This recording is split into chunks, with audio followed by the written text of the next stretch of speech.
Good morning, everybody. Sorry, I'm gonna be a little breathy right now. Just got dropped off from Hidden Pond Hostel. Johnny just dropped me and another hiker off at Jarrard Gap. So we are not quite at the lower base of Blood Mountain, but a little bit up from the base of it, because I did these extra 2.6 on my Nero the other day. So we're doing the 0.3 road walk up to get back onto the trail at Jarrard Gap. And it's day 6. I did take a full 0 yesterday at the hostel. And people that were calling to get picked up from Neel's Gap, they had gone over Blood Mountain yesterday, said it was freezing, it was windy, the visibility was poor. So it was a good choice that I chose to take the 0 and just stay put. So today the sun is already out. It's beautiful. And be heading up and over Blood Mountain, a couple thousand feet up, a couple thousand feet down into Neel's Gap. So I'm gonna try to do some video here and there between the ability to be able to breathe. But I wanted to check in and just let you know, give you an update, kind of where I'm at. Hidden Pond Hostel, can't speak more highly than Rainbow and Johnny and Puts for putting up with me for the last few days as I was hunkering down there in between Neroing, slack packing, and 0ing. But you know what? You kind of got to make those decisions as what's best for you. 53 years old, not in perfect health, definitely not in great shape. And if I need a day off, I have a day off, a 2-hour lunch break, I'm gonna take what I need to try and finish this. I'm certainly not shooting to be number 1. Hey, on trail now officially, getting ready to head up Blood Mountain. It's a beautiful day though. It's a beautiful day. It's gonna be warmer later. There's a great breeze right now, so beautiful day. Let's do this, Blood Mountain. I'm coming for you. We are going to have Julia's public service announcement for today. 3 things that are dangerous and can take you on trail and are easily to avoid. 1, slippery mud. You can already see somebody walked in there and slid. Okay, so number 1. So when you encounter these, you want to try to walk to the left or over it where it's a little bit drier maybe and not right through it to avoid slippage. 2, roots. Pay attention. Like, for example, when all of us vloggers are out here, we don't pay attention. It's usually a root or a mud or 3, rocks. Doesn't matter whether they're big ones, little. Look, that moves. If I step on that and it moves the wrong way or I step the wrong way, I'm going to fall right over. Or they can be slippery if you're crossing streams. So, recap for today, students. Mud, number 1. Try to avoid it if you can. Not always possible. Big, giant, gaping roots and little ones. And rocks of all small sizes. Small, medium, and large. This public service announcement has been brought to you by Julia's Time Out. Wow, definitely picked a beautiful day. The views at the top of Blood Mountain, I can't even imagine what they're going to be like. Beautiful.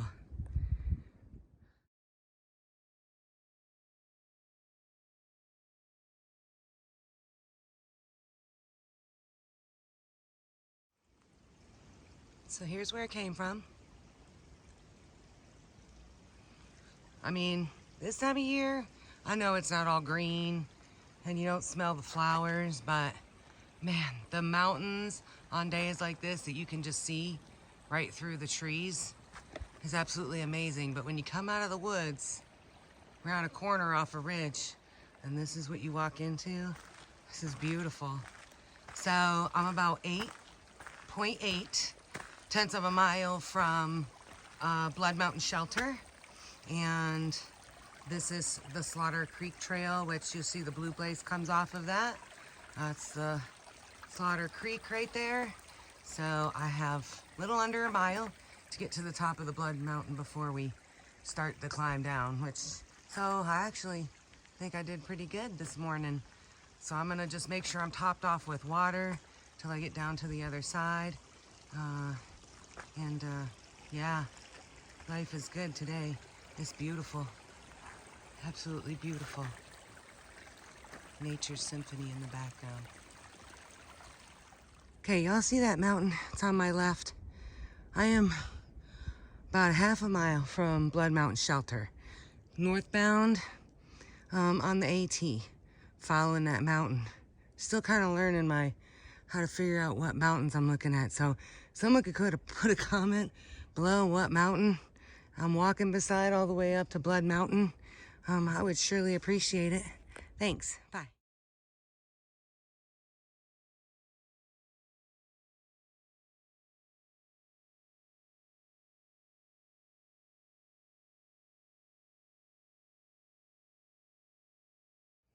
So here's your overlook. It's beautiful. It's just beautiful. We're a little over 4,400 feet elevation right now. And that is where I came from. And there's a pretty well, if you're heading northbound, you'll hit right before you come up these rocks. And I'll try to get some good angles, but here is Blood Mountain Shelter, which is the oldest shelter on the AT. So these steps are a little tough, so I'm gonna give them a trekking pole and try to get up there. They even have walking sticks, so I don't have any trekking poles, but that first one's a doozy. And so here we are, and yes, people do sleep in here and have slept in here. And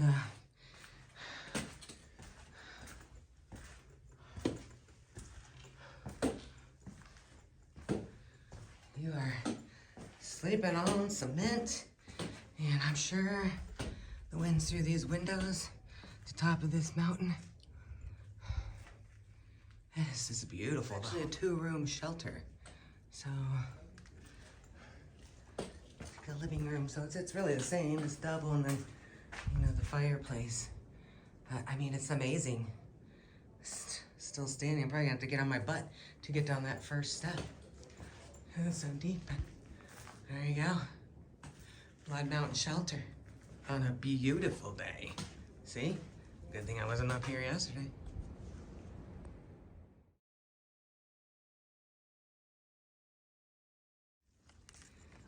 I couldn't have asked for a better day. I mean, to go over Blood Mountain. Sometimes, when you're not crunching a time clock for anything, none of this was happening yesterday. Okay, so when you're northbound, you're gonna come down. Make sure you're paying attention, because there's a lot of little paths up here, but you'll know you're going right. There's a little blaze right there on the rock. And this is the viewpoint. So this is after you're gonna pass a shelter.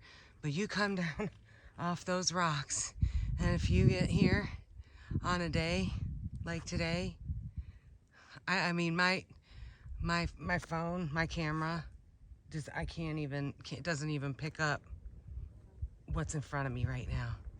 Let me walk to this edge over here,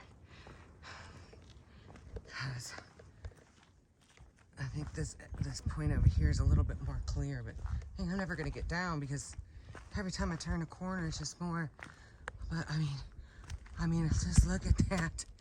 Look at those just rolling mountains. I couldn't ask for a better day. It's beautiful. I hope y'all can really truly see it the way that I'm seeing it right now.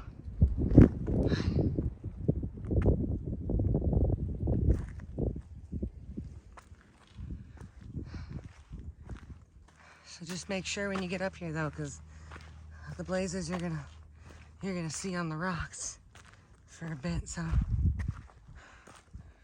I came from there, and then I see the next blaze going there. And there's a lot of little side paths up here. So you get turned around, like for example, you think the trail goes down there. I mean, yeah, so just pay attention. I know it's pretty, and I know once you do the climb, you want to get down, but just take a few minutes and be smart on the way down.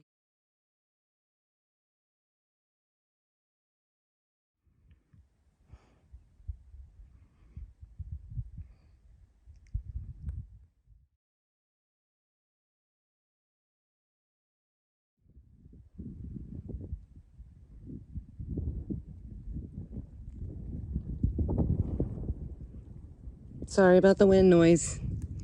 But now this is why it's important. You see that right there? That just drops off. That's why I'm not near the edge. But if you're up here in inclement weather and can't see very well, or it's very windy, yeah, so, but not my problem today, for sure.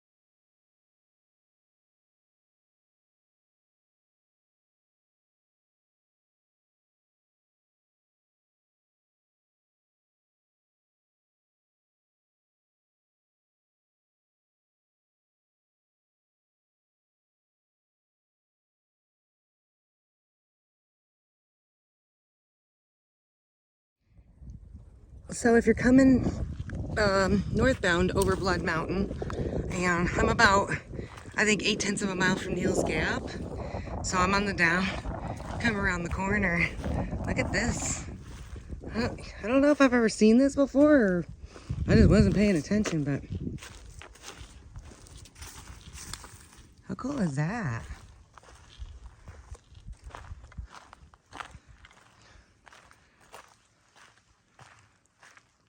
That rock just fell and it just stayed there. I just came down from that, from somewhere. I don't know. I'm just coming down till I get to the bottom. Hello. It's Julia, and I am on the other side of Blood Mountain. So I got up and over it, and I'm sure you've seen those beautiful, beautiful photos. I couldn't have had a better day. It's warm. It is warm, you know, but it's not raining and it's not trying to blow me off a mountain. So, yeah, it's a gorgeous day. So I made it over. It's tough. It's you know what? I tend to listen to people when they say that something may be challenging, I guess, not tough. Challenging, right? Because, I mean, you do stuff in life like this to challenge yourself, to make yourself better. And, so, you know, I kind of had myself worked up going over Blood Mountain, and was it easy? No. Was it probably easier because I chose to do it on a day like this when it's dry and, well, I didn't really choose. I just got lucky. But, you know, so it was tough. It was tough getting up there. It was worth it when I got to the top. And, you know, it's tough coming down, but I'm only about a mile from Neel's Gap, and I'm gonna get a nice cold Coke and something to eat and refill, and then figure out if I'm gonna stay there for tonight or move on. So, alrighty, let's get back to hiking. Hey y'all, so look, you see that sign behind me? Blood Mountain Wilderness? I'm coming out on the other side. So I am through. I'm heading down into Neel's Gap. If you can't hear the difference in the noise from the last few days when I've been recording. So I made it. I made it through Blood Mountain Wilderness. I will take it one win at a time. Hey y'all, so I made it. Made it down the hill. And there's Neel's Gap.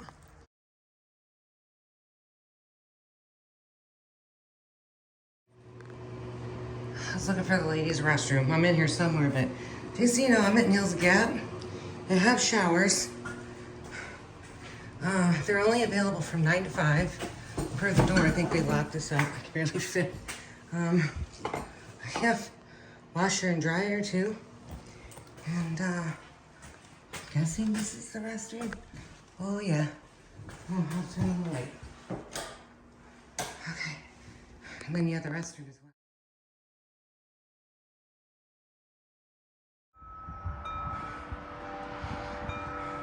We are Neel's Gap.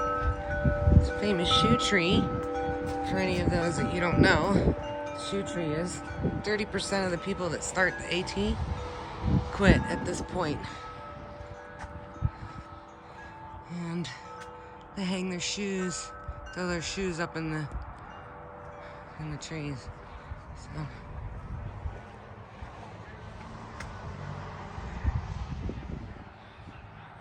I mean, cool, but not cool, I guess, depending on how you look at it.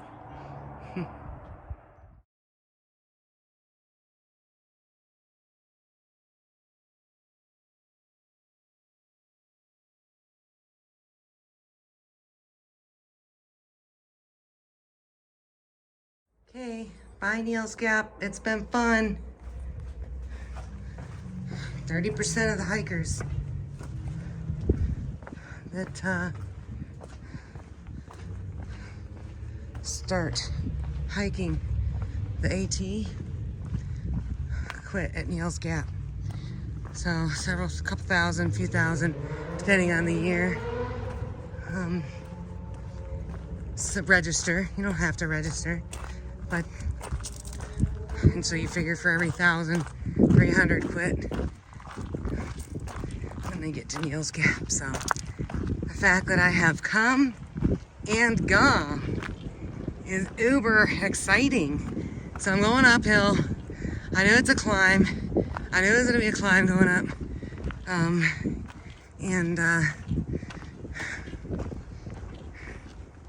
Looks like I am entering Raven Cliffs Wilderness. Not sure how you say that. Tasnati.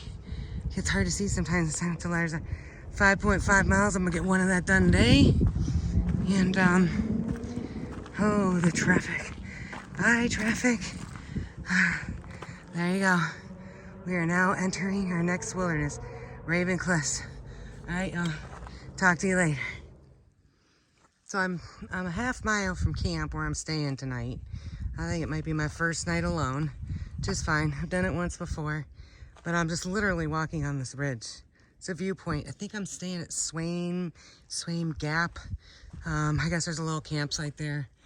I thought I was gonna stop earlier with a couple other people. They weren't there, and I still had time to crush this, so I figured I'd go one more mile. But look at this. I mean, I'm literally just like on this like mountain range. It goes down on that side, and it goes down on that side, and I just have mountains on either side of me on this ridge that I'm walking right now. So I'll be at camp for the night in about probably 15-20 minutes, 'cause I'm going on the down, and it's not bouldering down. So, but isn't this beautiful? I mean, holy mackerel! If it wasn't on top of a mountain, this would be a beautiful place to camp. But yeah, I don't like camping on mountains. Those winds can pick up in the middle of the night, and so all right, let's keep going. Almost to camp.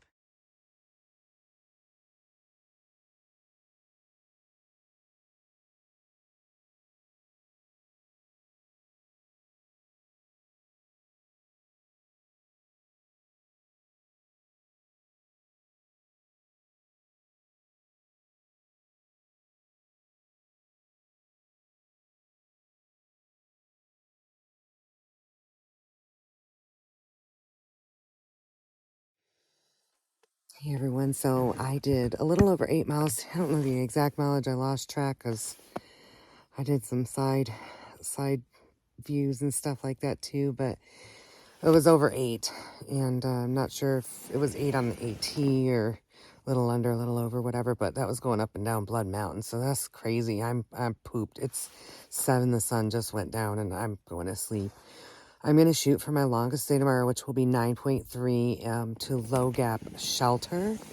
I looked at the terrain, and so I really only have like one kind of medium-sized climb and one medium-sized descent, and then the rest of it's not that bad. So I'm going to get up at sunrise and get on the trail, make myself a big breakfast. I didn't even eat. I'm so tired. So I just set up my tent, hung the bear bag, and here I am. So I'm just going to get up and make myself a decent breakfast tomorrow, get on the trail, and try to bust out 9.3. So let's see how it goes tomorrow. Have a great night, everyone. Bye.